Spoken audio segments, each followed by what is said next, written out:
Bonsoir tout le monde, comment allez-vous les amis?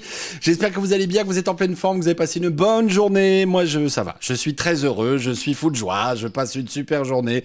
J'ai passé une très bonne journée, je passe une très bonne semaine. Je ne sais pas pourquoi, je suis particulièrement content en ce moment. Je ne sais pas, ça doit être... j'essaie de faire en sorte que le climat soit bon en fait. Voilà, quand les nouvelles sont pas toujours très bonnes, il faut essayer de faire en sorte que le climat soit excellent. On papote ensemble comme ça, on va lire un petit peu tous vos messages, on va regarder ce qui s'est passé un petit peu dans l'actualité, ce qu'on fait de temps en temps quand on stream ensemble. Comment ça Salut va Mickaël. Thomas? Tout va bien? T'as passé une bonne journée? Ouais, c'est chouette, ben, bossé pas mal sur le mémoire, on en a profité un petit peu, et Ah cool. sinon voilà. Bon, j'ai vu plein de trucs moi dans l'actualité aujourd'hui. Est-ce qu'il y a un truc qui t'a marqué particulièrement dans l'actu? T'as suivi un petit peu l'actu de la journée ou pas? Ouais, j'ai vu notamment, allez, on parlait au niveau de la Belgique, le plus grand centre d'Europe qu'on a donc chez nous qui a été fermé. C'est quand même assez paradoxal hein, quand on voit qu'il a ouvert il y a seulement quelques jours en fait. Le centre de quoi? Raconte-moi parce que j'ai pas tout suivi, hein. Le, le centre de vaccination pour le Ah oui! Covid. Ah oui, ok, qui a fermé, pourquoi? Parce qu'on peut pas mettre autant de Ils ont gens? eu un souci informatique pour convoquer les gens pour venir se faire vacciner. Et alors dans ce cas-là, qu'est-ce qu'on fait? On va ailleurs? Ouais, on attend, je ne sais pas vraiment. J'avoue que j'ai pas très très bien suivi, mais en tout cas, c'était une actu qui m'avait assez marqué aujourd'hui. On entend parler du corona tout le temps, et j'ai cru comprendre que ça commençait à saouler pas mal de gens, en fait, parce qu'il y a de plus en plus de messages de gens qui disent, ouais, dans les médias, d'abord, on dit, dans les médias, vous ne dites pas tout, c'est déjà la première chose, et puis alors, quand on parle de Mhm. ça, on nous dit, mais vous en parlez trop. Etc. Ce qui est terrible, c'est que ça éclipse tout le reste, en fait. Il y a plein d'autres trucs dans l'actu, Ouais. y compris des choses un petit peu plus légères, hein, et moi, je suis un peu spécialisé là-dedans, en fait, Thomas. Je sais pas si vous vous rappelez de Tonton David, donc il avait fait une chanson qui s'appelait Chacun sa route, chacun son chemin. C'est ça qui l'a rendu célèbre. Il a fait plein d'autres trucs, mais ça reste son grand succès. Et hier, malheureusement, on a appris qu'il a fait un AVC en descendant d'un train à la gare de Metz. Alors après ça, malheureusement, il est décédé à l'hôpital à Nancy, malheureusement. Tu savais, honnêtement, Thomas, tu savais qui c'est avant qu'on en parle dans l'actualité aujourd'hui ou pas? Bah, de nom, pas du tout, mais la musique, évidemment, c'est un Ouais. grand classique. On va passer en revue l'actualité insolite. Allons-y, c'est parti. Alors moi j'ai fait un autre truc aussi, dans l'actualité un petit peu plus légère, c'est pas si t'as vu. Il y a un gamin là de 7 ans qui apparemment avait piqué la tablette de sa maman et il a Ah oui. dépensé 1 400 € dans des jeux vidéo en ligne. Là on va accueillir Claude dans le chat, il est là aussi je crois, si tu nous entends mon Claude. Ouais, bonjour. Ouais. On était en train de raconter Euh, l'histoire de ce garçon, de ce gamin de 7 ans qui a dépensé 1 400 € sur la tablette Ouais, de sa maman. j'ai vu. Le gamin, il jouait à un jeu où il fallait nourrir un chat virtuel, en fait. Donc ça s'appelle The Battle Cat. Et en fait, il devait acheter des croquettes virtuelles pour le chat virtuel, quoi. Il a acheté pour 900 € de croquettes. Mais Et alors alors, on va demander sur le chat, parmi les gens qui nous regardent, s'il y a des gens qui savent comment c'est possible. Donc je rappelle l'énigme, cette jeune fille a 23 ans, elle a 11 enfants. Comment est-ce possible? Jules Gallo qui dit l'adoption pour l'interrogation.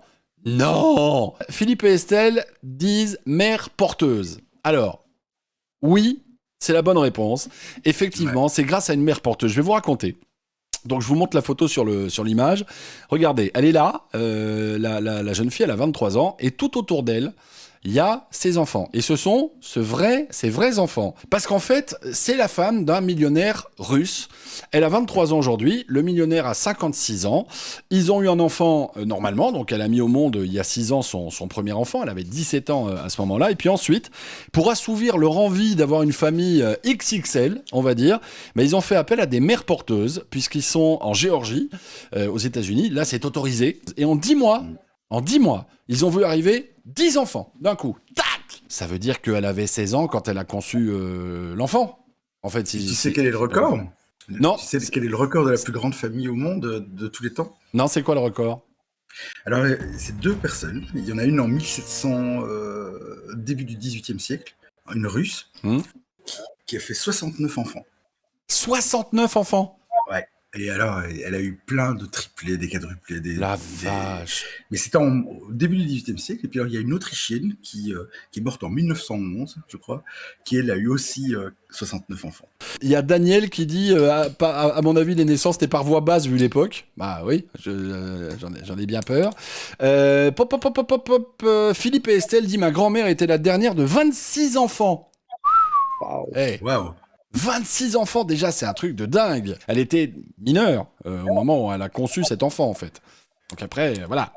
Tu sais quelle est la plus jeune maman au monde? Ça, Alors, c'est horrible. tu vas me faire peur, là, ça, avec cette info. Non, c'est horrible. Combien? C'est en 5 ans. Mais non, c'est pas terrible. possible. 5 C'est pas ans, possible. En 1939. Qui est né un garçon par césarienne, en fait. Mais non, L'horreur. quelle horreur! 5 L'horreur ans! totale. Ah, mais tu Ouais, il y a vraiment des tordus, excuse-moi, mais là, franchement, c'était en quelle Ouais, année, c'est t'as vrai. dit? En 1939. Alors, on va pas se mentir, dans les couples, au début, c'est tout rose, tout beau, etc., etc. Et puis, au bout d'un moment, paraît-il, on se pète dessus. Au début, quand le couple est tout beau, etc., c'est le petit vent léger que tu fais, genre que tu évacues très vite. Tu fais gaffe à pas péter avec la personne avec qui tu es. Et puis, au bout de quelques années, c'est fini. Et pourquoi je vous dis ça? C'est parce qu'enfin, scientifiquement, les gars, on sait qui de l'homme ou de la femme fait les flatulences qui sentent le plus. Donc voilà, léger, ça. il y a Daniel qui dit, c'est la femme, le petit vent léger qui soulève la couette. Exactement, Johan, tu as tout compris. Je vois que tu comprends tout. Il y a Chat qui dit l'homme, évidemment, ça m'aurait étonné. Tiens, les hommes disent c'est les femmes et les femmes disent c'est les hommes. Et voilà, à votre avis, les gars, Claude, tu dis quoi, l'homme ou la femme? Moi, je dirais l'homme. Et toi, Thomas? Ouais, pareil. Avec toute la bière qu'on boit. La viande qu'on mange. Ok. En 1998, ça date un petit peu. Ouais. Une expérience a été menée sur 16 personnes âgées de 18 à 47 ans. Il y avait 10 hommes et il y avait 6 femmes, ok, pour l'expérience. Tous étaient en bonne santé. Donc tout allait bien pour eux. Ils n'avaient pas de troubles gastro-intestinaux, comme on dit. C'est important de le préciser parce que, voilà, on va en avoir besoin. Ils ont fait manger 200 grammes de haricots pinto la veille du test avec 15 grammes de lactulose 2 heures avant. Et puis, alors accrochez-vous, les flatulences, je vous cite l'article, là, ont été collectées quantitativement via un sac imperméable au gaz et grâce à un tube rectal. Il y a David sur le chat qui dit « C'est moi qui fais les paix les plus mortels. » Donc je ne veux même pas savoir. Philippe nous dit « Les plus silencieux sont les plus puants sur le chat. » On a des sujets de haute voltige quand même aujourd'hui. Hein. Ça, c'est... Alors, suite à ce test, 2 juges de l'odorat, particulièrement bien développés, ont procédé à un test à l'aveugle sur les gaz émis.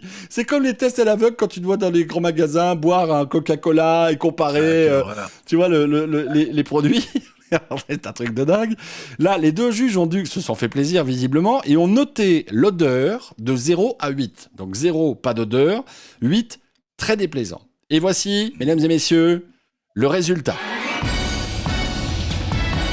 Suspense. Le résultat. Ceux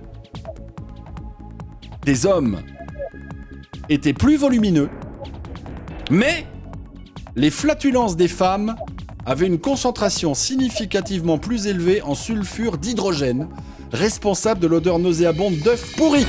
C'est donc les femmes qui font les paix les plus odorants, mesdames et messieurs. Je suis désolé de vous l'annoncer. C'était pas les hommes. Alors...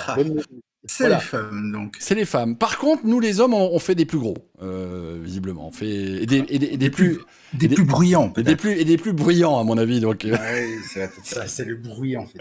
Ça doit être ça. C'est des paix silencieux mortels, et nous, c'est des paix odorants. J'adore. Peu odorants, mais ça dépend des croquettes, là. Il y a Daniel qui dit « Je ne verrai plus jamais les femmes de la même manière ». Il y a Chat qui dit « Incroyable ce stream ». Qu'est-ce qui est incroyable? Je ne comprends pas. C'est l'info qui est incroyable ou c'est le stream en lui-même? Merci pour la couche d'ozone. Ouais, je crois que c'est ça.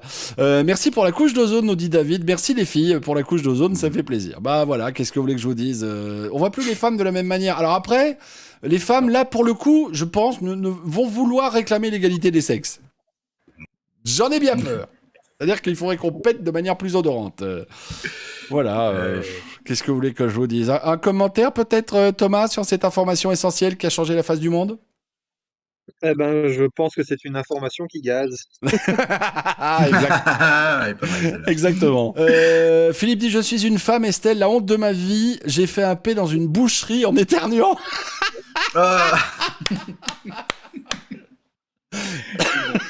Oh, quelle horreur.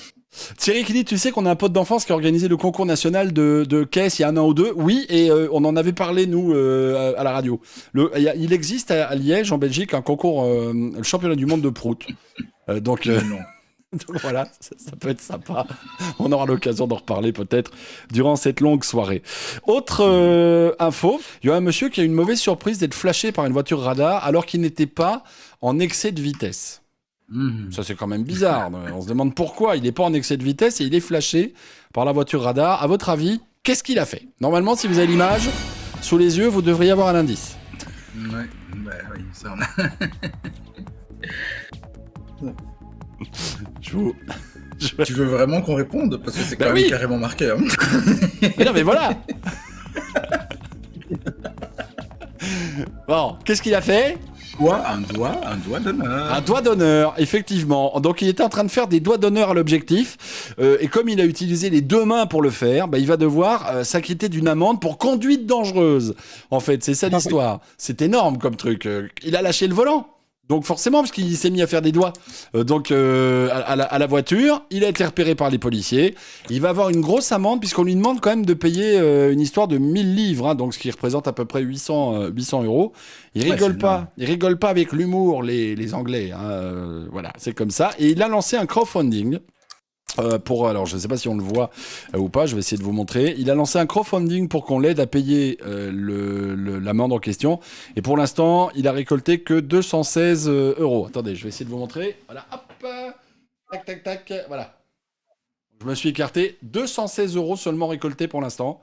Ce qui n'est pas terrible. Hein. Apparemment, les gens ne sont pas prêts à payer pour les erreurs des autres. J'ai bien compris. C'est pas vrai. C'est quand même énorme. Hein. Qu'est-ce que vous avez déjà eu comme prune injuste, entre guillemets? Injuste? Ouais. Ça, c'est plus compliqué, ça. Vous avez vu qu'en Belgique, ils parlent de l'installation du permis à points. Je ne sais pas si vous avez entendu parler de ça. Ouais. Le pire, c'est je pense que j'avais vu que dans certains pays, je crois que c'est en Suède, Ouais. il y a l'amende est en fonction de tes revenus. Ok. Ah oui. Mais en fonction des revenus, ça me semble plus logique en fait. Plus juste, oui. Dites-nous sur le chat.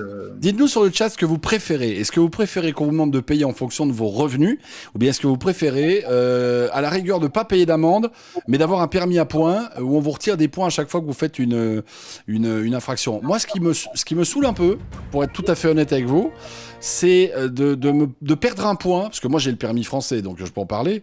C'est de perdre un point parce que je suis à 51 km/h au lieu de 50 km/h, par exemple. Ça me rend dingue. Je deviens fou. Salut Aimé223, merci pour le follow. Alors, Chat qui dit en fonction des revenus, c'est plus juste. Il y a Philippe qui dit si tu vis sur le CPS, tu payes jamais. Ouais, c'est-à-dire que les gens qui n'ont pas de revenus, entre guillemets, ils peuvent se comporter comme ils veulent sur la route, alors Claude. Si tu n'as pas de revenus et que tu déconnes, tu dois quand même payer parce que tu dois être sanctionné. Mais par contre, il ne faut pas non plus te plomber à vie. Enfin, ça dépend de l'infraction, évidemment. Ouais. Mais ce que je veux dire qui est injuste, c'est que quelqu'un qui est vraiment très riche, si tu lui mets une amende à 200 euros, c'est pas faux. Il s'en fout, quoi. C'est pas faux aussi, ça peut arriver, effectivement, ce genre de truc. Et José dit, t'as qu'à être riche. Bah ouais, mais tout le monde peut pas être riche. Tout le monde n'a pas la possibilité de gagner plein de sous. Bon les amis, je vois l'heure qui tourne, il est 20h25. Il va falloir que j'aille changer l'eau des patates, comme on dit. Merci les gars d'être passés en tout cas. Merci à toi pour ton accueil. Bonsoir.